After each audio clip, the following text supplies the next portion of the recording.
Imagine finding out, after everything you've built, after every sacrifice you've made, that the man you call a father might not share a single drop of blood with you. That is exactly where we find Zwelakhe today, and honestly, my heart is breaking for him already, because what unfolds in this episode is one of the messiest, most emotional turns Kwababa has given us in weeks. Stay with me, because by the end of this you'll understand exactly why the Mackay's household is falling apart, why a Sangoma is suddenly involved in all of this, and why one wedding just cannot seem to happen no matter how hard everyone tries. Let's start from the beginning of what's really going on here. For his entire life, Zwelakhe has known Kwababa Mackay as his father. That's the man who raised him, the man whose name he carries, the man whose company he's expected to inherit one day. But there has always been a shadow hanging over that relationship, a tension between Zwelakhe's mother, Zwelakhe, and Kwababa that never quite made sense until now. If Kwababa really was Zwelakhe's biological father, would there be this much bitterness between him and Zwelakhe? Would there be this much bad blood? That question is the engine driving this entire episode, and it's a question Zwelakhe himself finally decides he can no longer ignore. What makes this so painful to watch is that Zwelakhe isn't approaching this out of curiosity. He's approaching it out of desperation. He begs his mother directly, pleading with her to just tell him the truth before his wedding to Mohambi happens, because he says he cannot walk into a marriage carrying a lie about who he even is. He reminds her of every promise she ever made him, every time she told him that no matter what he goes through in life, she would be there holding his hand, that they would face anything together. And now here he is, asking her for the one truth that matters most, and she still won't give it to him easily. Zwelakhe keeps stalling. She keeps telling him to stay out of her business, which, if you think about it, is such a painful thing to hear from your own mother when the business in question is literally your identity. But here's the thing about secrets on this show, they never stay buried, and this one gets forced into the open in the most dramatic way possible, through a Sangoma.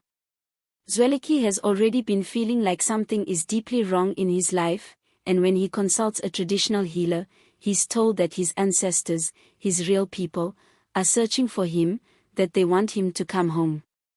That single sentence changes everything for him. If his real ancestral lineage is looking for him, that means the Mackay's name might not even be his to carry.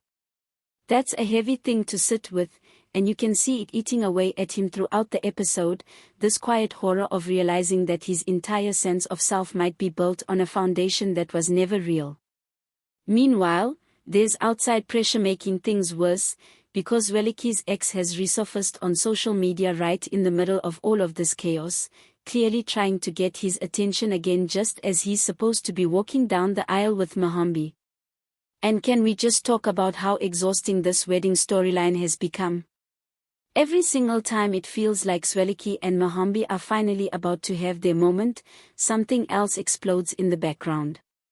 At this point, watching this couple try to get married feels like watching someone try to light a candle in a storm.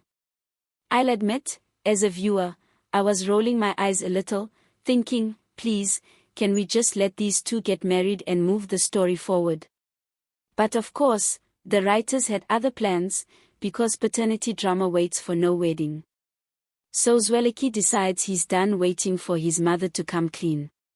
He takes matters into his own hands, and this is where things get legally and morally messy.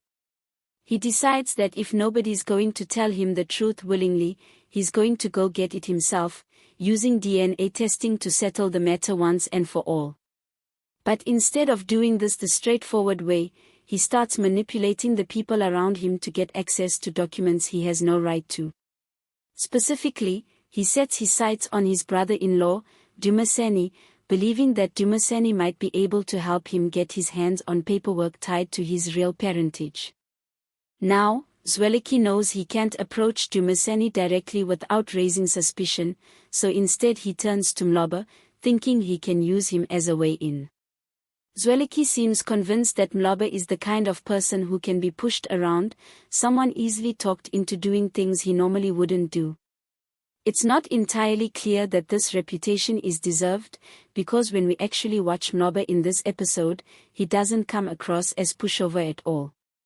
In fact, watching him get baited into this whole mess is one of the more uncomfortable parts of the episode, because you can tell he genuinely doesn't want to be involved, yet he still ends up dragged into the middle of it. The pressure on Mloba comes from an emotional angle rather than a purely logical one. He's told, essentially, that if he doesn't help, he's allowing his father to keep controlling decisions that affect other people's futures, including children who deserve to know the truth about where they come from. That framing hits Mloba hard, because it taps into something he's clearly been feeling for a while, this sense that he has never really had his own voice in the family, that he's always just gone along with what his father wants. So he snaps, in a sense, deciding he's not going to let his father dictate this outcome either, and he goes looking for the documents himself, sneaking into his father's bathroom to search for anything that might help Zwelakhe's case.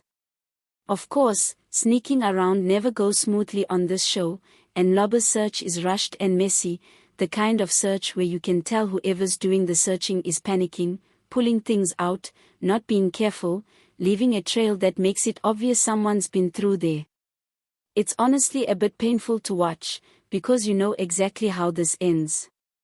When you're digging through someone else's private things in a hurry, you're going to get caught, and the tension of watching him rush through that scene had me holding my breath, honestly, because you just know Dumisani or someone in that household is going to walk in at the worst possible moment.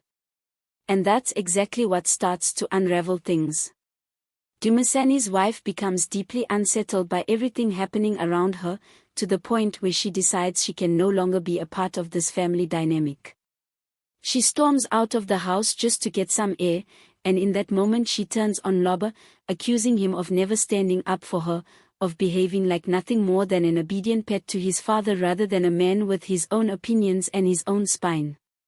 It's a brutal thing to say to someone, but it lands, because it echoes exactly what Mloba has been struggling with internally this whole episode. He clearly does have a voice of his own, we've just watched him try to use it, but the people around him still don't see him that way, and that disconnect is honestly one of the more human, relatable threads in this entire episode. With tensions this high, the Mackay's family tries to do damage control. They propose a sit-down meeting with Dumisani to try to smooth things over, but Dumisani makes it clear that this reconciliation attempt is unwelcome in his own home. Still, the family pushes for it anyway, insisting they need to meet with him regardless of how he feels about it, hoping that by the end of this confrontation, some of the family's problems will finally be resolved. Whether that's realistic or just wishful thinking on their part is honestly up for debate, because this family has a long history of trying to paper over serious issues instead of actually addressing them.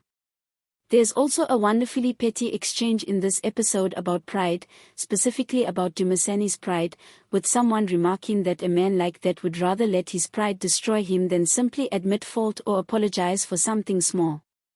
It's such a sharp piece of characterization, because it tells you everything you need to know about why these family conflicts keep escalating instead of resolving. Nobody wants to be the first to say, "I'm sorry," even when the apology would be as simple as admitting they took something they shouldn't have. Instead, everyone digs in their heels, and the family keeps bleeding trust because of it. Eventually, Zwelakhe does get his moment of confrontation with Mloba, but it does not go the way Mloba probably hoped. Zwelakhe accepts the apology on the surface, but he makes it brutally clear that trust has been broken beyond repair, telling Mloba flatly that he is permanently finished working with him and that he should never come back. It's a harsh, almost cold response given everything Mloba risked to try to help him, and you can feel the emotional whiplash of it, this idea that Mloba put his own family relationships on the line for Zwelakhe's sake, only to be discarded the moment he was no longer useful. There is a small mercy offered, a promise that the matter will be handled quietly rather than escalated into something more damaging, but that's cold comfort for someone who just lost their job and possibly they're standing in two families at once. For Dumisani, this whole saga costs him something too. Losing Mloba, even under these circumstances, means losing someone who was one of the more level-headed, reasonable people connected to him, leaving him surrounded by people who are far less easy to manage or reason with.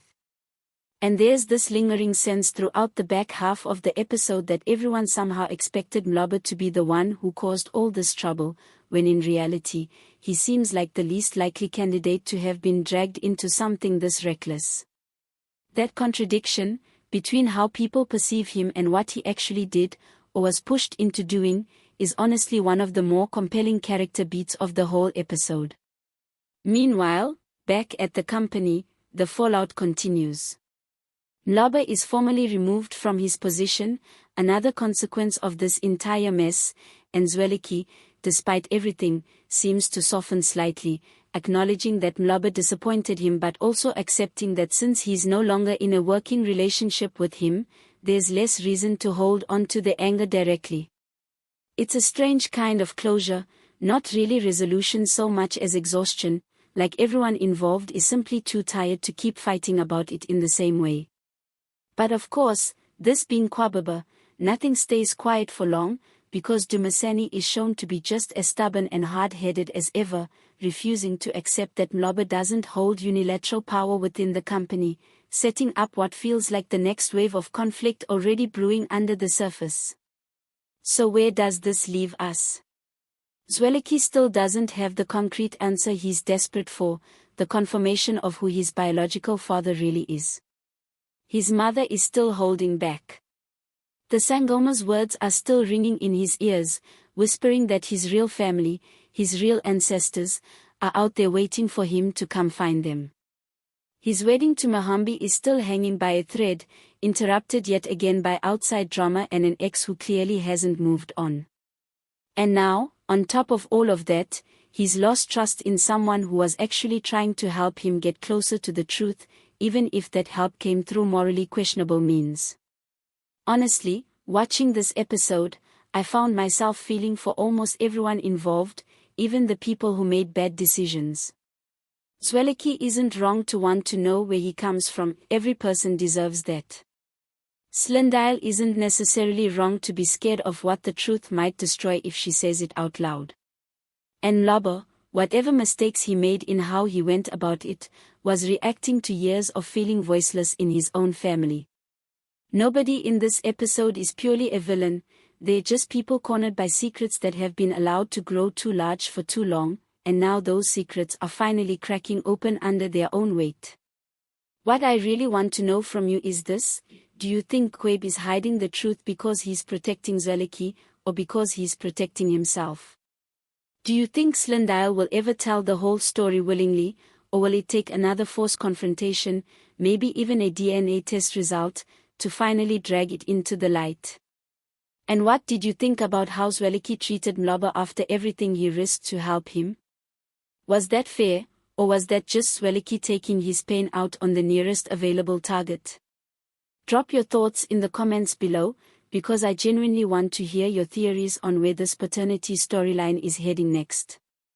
If you enjoyed this breakdown, make sure you like this video and subscribe so you don't miss the next Kwababa recap, because knowing this show, next episode is going to bring us even closer to the truth, and I have a feeling it's going to hurt just as much as this one did.